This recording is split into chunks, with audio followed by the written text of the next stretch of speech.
Hey, you're trying to bake your map. Here's a little before and after. Darker shadows, very pretty. Better performance with the shadows. This is my map, Ghost Town. It's already baked. Things you need before you bake are a nav mesh. I'll have a video in the description on how to do that.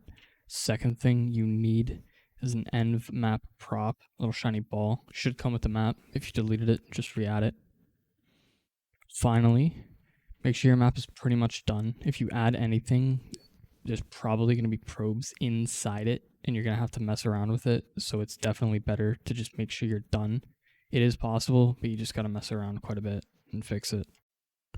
So first step to actually baking your map, go to the global illumination menu and enable show probe placement grid. Then go to add entities, search PRT, you're looking for PRT border probes. Place one in one corner and then another one in the complete opposite corner here. Select the probe you just placed and raise it up into the air. You'll see it makes the grid. Everything inside the grid gets baked by its own local probe near the area. Everything outside gets lit by a fallback probe, so you can still tweak it a bit.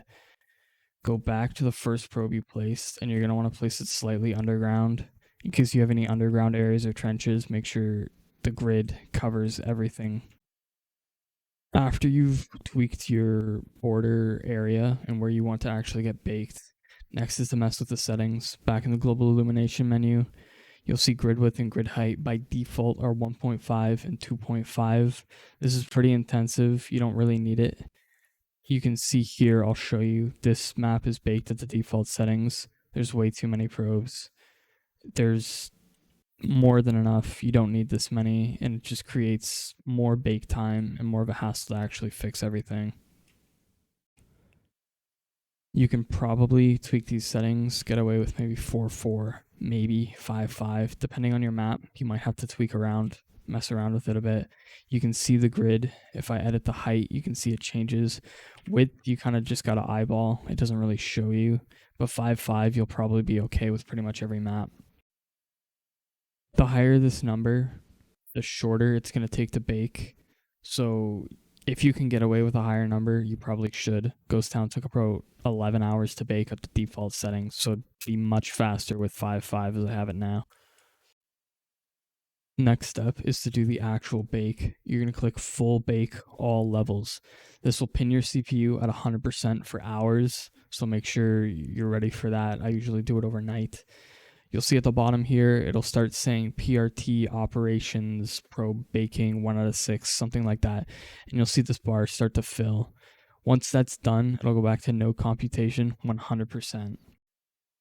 The first thing you do after it's done baking is you click save to local right here.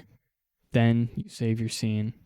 Then I would save to local again and then save your scene again. If you don't hit save to local, it's not actually going to save and you're going to lose all your work. If you do end up closing your map, all you need to do to get your probes back is click load from local right here. Once you're done baking your map, you're going to see a bunch of dark areas and bright areas on the floor, in the walls, and objects, pretty much everywhere. To fix those, you're going to want to make use of the show active probes and show deactive probes button. Dark spots are active probes that are stuck in walls or in objects. So you can see here, these ones are underground. So I'm just going to select those, holding Ctrl to multi-select, select all of those, bring them up, and it'll fix it. For a light area, those are unactive probes. So you're just going to select all of those and activate those. I'll show you how to do the fallback probe, which lights everything outside. You're going to want to show active probes.